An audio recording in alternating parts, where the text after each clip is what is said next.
وزدنا علما وأرنا الحق حقا وارزقنا اتباعه وأرنا الباطل باطلا وارزقنا اجتنابه. Ma'asyiral muslimin, jamaah Masjid Al-Aman yang dimuliakan Allah Subhanahu wa taala.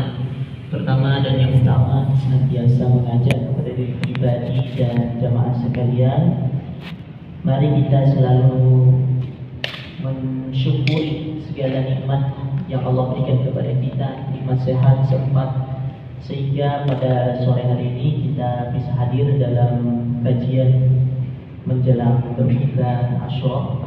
Dan alhamdulillah kita hari ini Masjid Al-Aman menyediakan berbuka puasa. Setelah kita bersama-sama mengikuti kajian, kami persilakan kepada jemaah untuk menikmatinya. Jemaah dimuliakan Allah Subhanahu wa taala, sore hari ini kita mengangkat satu tema yang mungkin menjadi impian bagi setiap diri kita, yaitu temanya menjadi pribadi yang unggul. Unggul ini bermakna lebih baik, ya. Unggul bermakna lebih upgrade, ya. Jadi pribadi yang unggul bukan untuk bersaing dengan yang lain, tetapi pribadi yang unggul yang lebih baik daripada hari kemarin. Karena sebaik-baik orang itu adalah selalu hari ini lebih baik daripada hari kemarin. Orang yang rugi adalah orang yang masih sama hari ini dengan hari kemarin. Dan yang celaka adalah hari ini lebih buruk daripada hari kemarin. Ma'asyiral muslimin, jemaah dimuliakan Allah Subhanahu wa taala. Tentunya hari ini kita sama-sama berpuasa. Ada dua hadis, ya, dari Ibnu Abbas dan riwayat Aisyah yang mengabarkan bahwasanya hari ini kita diberikan keutamaan untuk berpuasa, di mana keutamaannya ini telah dilaksanakan umat-umat terdahulu. Justru umat Islam ada yang paling berhak untuk memuliakan hari ini, ya. Dalam sebuah hadis Rasulullah SAW bersabda dari Ibnu Abbas radhiyallahu anhu bahwasanya Nabi SAW ketika tiba di Madinah, beliau mendapatkan mereka orang Yahudi melaksanakan saum hari Asyura 10 Muharram, dan mereka berkata ini adalah hari raya, yaitu hari ketika Allah menyelamatkan Musa dan menenggelamkan Fir'aun. Lalu Nabi Musa alaihissalam mempuasainya sebagai wujud syukur kepada Allah. Maka beliau bersabda, akulah yang lebih utama dekat terhadap Musa dibandingkan mereka. Maka beliau berpuasa pada hari itu dan memerintahkan umat beliau untuk mempuasainya. Hadis riwayat Bukhari. Di sini dari jalur Ibnu Abbas. Dan pun hadis yang lain dari Aisyah radhiyallahu anha, di mana beliau berkata, orang-orang melaksanakan saum pada hari 10 bulan Muharram atau Asyura sebelum diwajibkan saum Ramadan. Jadi sebelum wajib Ramadan telah diwajibkan atau dilakukan puasa Asyura. Hari itu adalah ketika Ka'bah ditutup dengan kain kiswah. Ketika Allah Subhanahu wa taala telah mewajibkan saum Ramadan, Rasulullah SAW bersabda, barang siapa yang saum hari Asyura laksanakanlah, dan siapa yang tidak mau tinggalkanlah. Hadis riwayat Bukhari. Maknanya bahwasanya kita mendapati bahwa hari ini dimuliakan, ada keutamaan untuk mempuasainya. Ya. Jamaah dimuliakan Allah Subhanahu wa taala, sembari kita menunggu berbuka puasa, maka amalan yang paling utama kita kerjakan yaitu memperbanyak berzikir di sambil mendengarkan tausiah, ya, mau'izah hasanah, sambil hati kita itu berzikir, mengingat Allah, agar hati kita selalu tenang, ya, hati kita tidak gundah gulana, khawatir, takut dan lain sebagainya. Maka ada 3, saya rangkum, ya, 3 yang harus kita segerakan untuk menjadi pribadi yang unggul, yang lebih baik daripada hari kemarin. Disingkat menjadi 3B. 3B. B yang pertama adalah bersyukur. bersyukur. Bersyukur ini adalah situasi atau keadaan seseorang yang merasa telah diberikan oleh Allah Subhanahu wa taala nikmat. Apa saja nikmat yang ada pada kita? Rasulullah SAW bersabda, "Iqtanim khamsan qabla khamsin." Pergunakanlah 5 nikmat sebelum datang 5 kebalikannya. Yang pertama adalah waktu luang sebelum datang waktu sempit. Ya, kita banyak menemukan dalam satu hari kita memiliki waktu di mana tidak disibukkan dengan tanggung jawab, dengan pekerjaan, maka gunakan sebaik mungkin waktu itu untuk apa? Untuk mempersiapkan hal-hal yang harus kita persiapkan.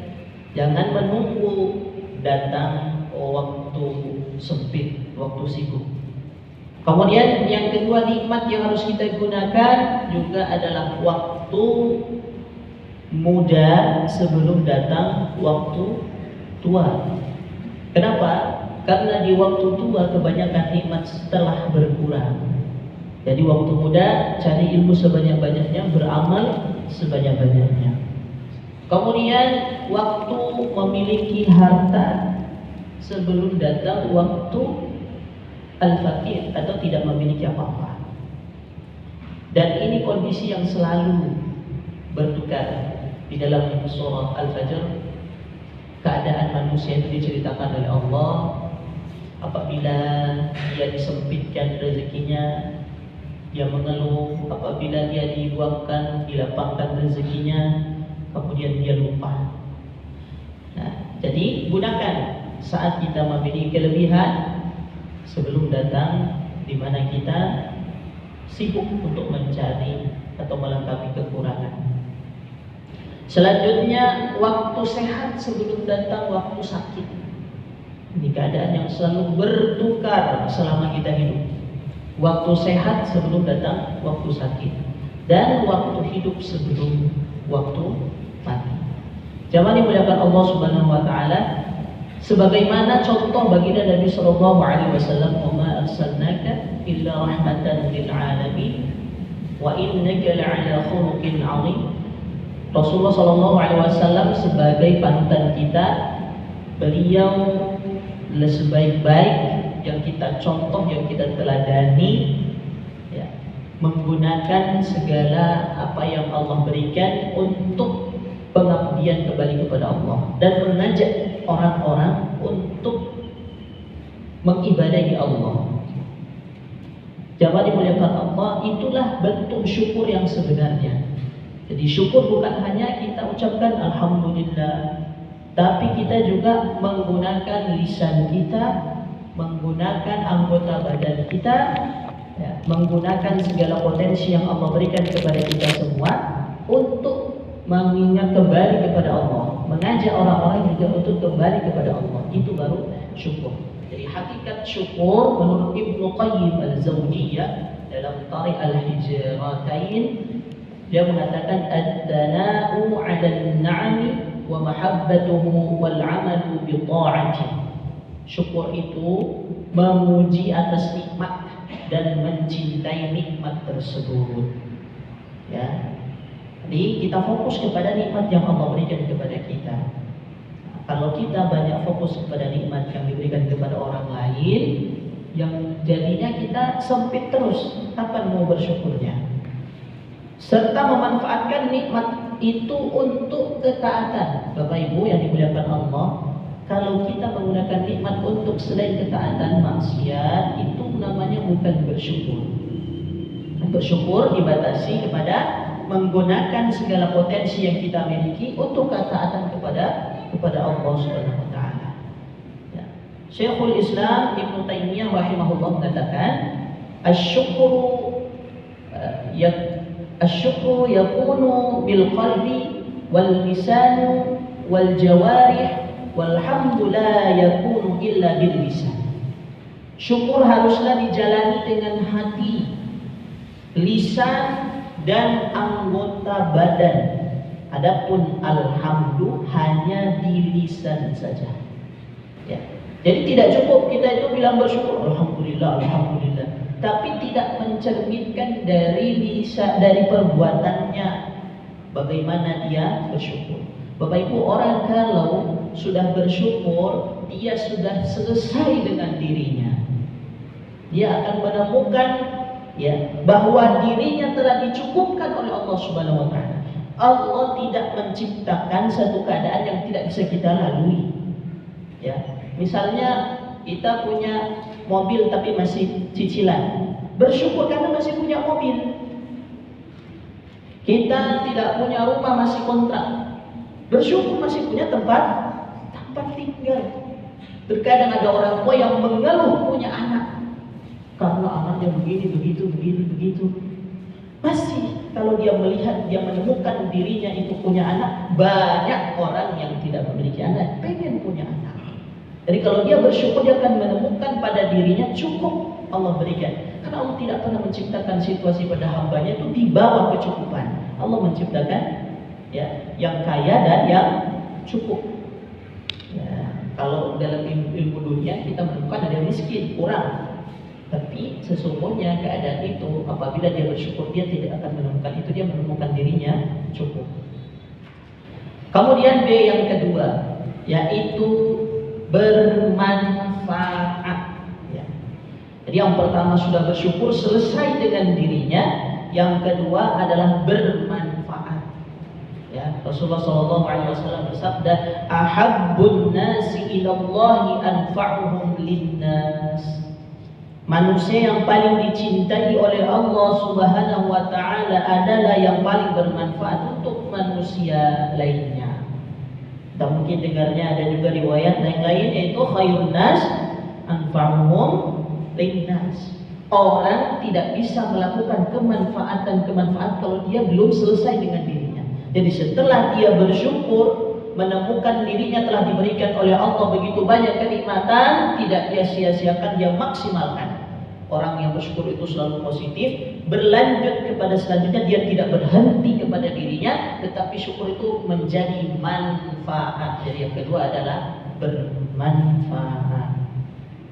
Rasulullah SAW bersabda, "Man nafasa an mu'minin qurbatun min qarabi dunya, nafasallahu anhu qurbatun min qurbati yaumil qiyamah. Wa man yassara ala mu'siri yassarallahu alaihi fid dunya wal akhirah." Yang artinya, barang siapa yang memudahkan kesulitan seorang mukmin dari berbagai kesulitan dunia, Allah akan mudahkan kesulitan dirinya pada hari kiamat. Dan siapa yang memudahkan orang yang sedang dalam kesulitan, niscaya akan Allah mudahkan baginya di dunia dan di akhirat.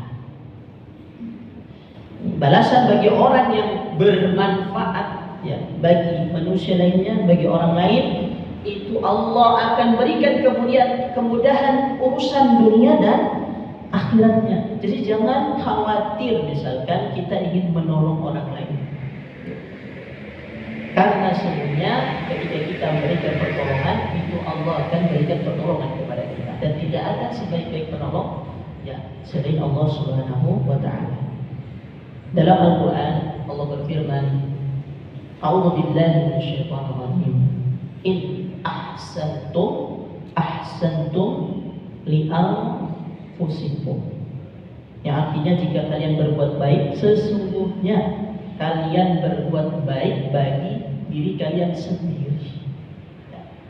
Kalau kita berbuat baik kepada orang lain, jangan berharap bahwasanya orang lain akan berbuat baik kepada kita, karena kita sedang berbuat baik kepada diri kita sendiri, sehingga kita berlepas dari harapan menggantungkan balasan dari manusia.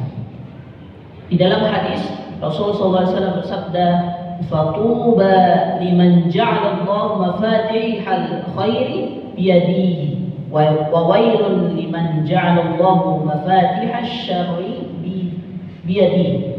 Artinya, maka beruntunglah bagi orang yang Allah Subhanahu wa taala menjadikan kunci-kunci kebaikan lewat kedua tangannya, dan celakalah bagi orang yang Allah Subhanahu wa taala menjadi kunci-kunci kejahatan lewat kedua tangannya.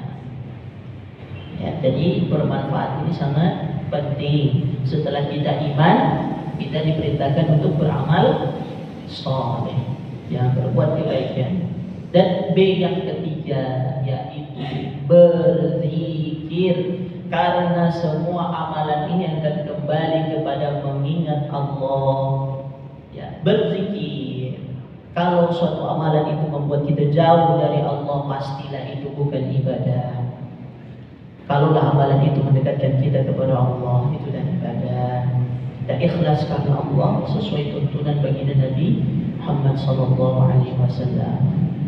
Di antara ibadah, amal kebaikan dan juga berzikir yang utama bagi orang yang berpuasa itu waktu sahur. Di waktu sahur. Begitu juga saat kita tidak berpuasa.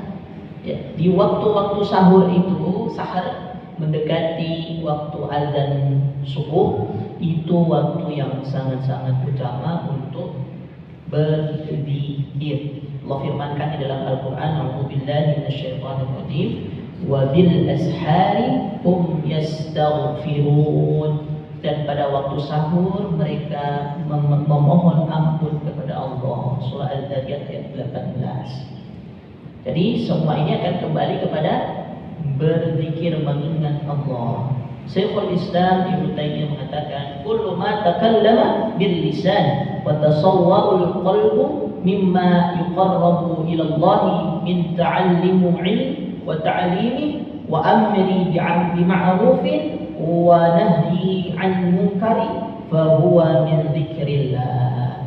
Zikir secara umum maknanya adalah segala sesuatu yang diucapkan oleh lisan dan dihadirkan oleh hati. Jadi bukan najib 1000 kali tapi tidak ada penghadiran hati di dalamnya. Harus ada hati, ya, yang mendekatkan diri kepada Allah. Seperti misalkan belajar ilmu, mengajarkannya amal ma'ruf dan nahi mungkar, maka itu termasuk semuanya zikir kepada Allah. Jadi zikir bukan hanya sekedar di lisan saja, tapi juga di sini maknanya belajar tentang ilmu, tentang Al-Quran, itu juga bermakna zikir atau zikrullah. Namun secara khusus kata Imam Ibnu Taimiyah, zikir dalam makna khusus adalah menyebut Allah Azza wa Jalla dengan lafaz yang sumbernya dari Allah, seperti membaca Al-Quran atau lafaz yang datang melalui lisan Rasulullah SAW yang di dalamnya terdapat pengagungan, penyucian, pemuliaan dan penubuhan tauhid kepada Allah Subhanahu wa taala. Secara khusus zikir itu segala ucapan bacaan. Tapi ingat, tetap menghadirkan hati di dalamnya. Bapak Ibu yang dimuliakan Allah Subhanahu wa taala, ya, sebentar lagi kita akan berbuka puasa, maka terus menjaga hatinya dan selalu berzikir kepada Allah. Tujuan akhir, kalau bisa dikatakan alasan kenapa kita melakukan ini dan itu, ibadah ini dan itu, coba kita refleksikan kembali, muhasabah kembali. Apakah dalam rangka bersyukur atau apa? Karena Rasulullah SAW sholat sampai bengkak-bengkak kakinya, ya, itu alasannya karena bersyukur. Alasan dibalik melakukan ibadah ketaatan, bersyukur. Ya, kemudian dalam pelaksanaannya tentu kita memberikan dalam bentuk amal sholih. Amal sholih itu syaratnya ada dua. Yang pertama ikhlas semata-mata karena Allah. Yang kedua tuntunan baginda Nabi Sallallahu Alaihi Wasallam. Tujuannya apa nanti? Semua ini tujuannya adalah untuk mengingat Allah, zikrullah. Ya, setiap kita melakukan, setiap kita berkata, setiap kita melakukan sesuatu, tujuannya adalah zikrullah. Maka untuk menjadi pribadi yang unggul 3B: bersyukur, bermanfaat, dan juga berzikir dimanapun kita berada. Demikian yang dapat kami sampaikan sembari menunggu waktu berbuka puasa. Kami persilakan Bapak Ibu untuk memperbanyak zikrullah. Hadanallahu wa iyyakum ajma'in. Nasrun minallah wa fathun qarib. Wassalamualaikum warahmatullahi taala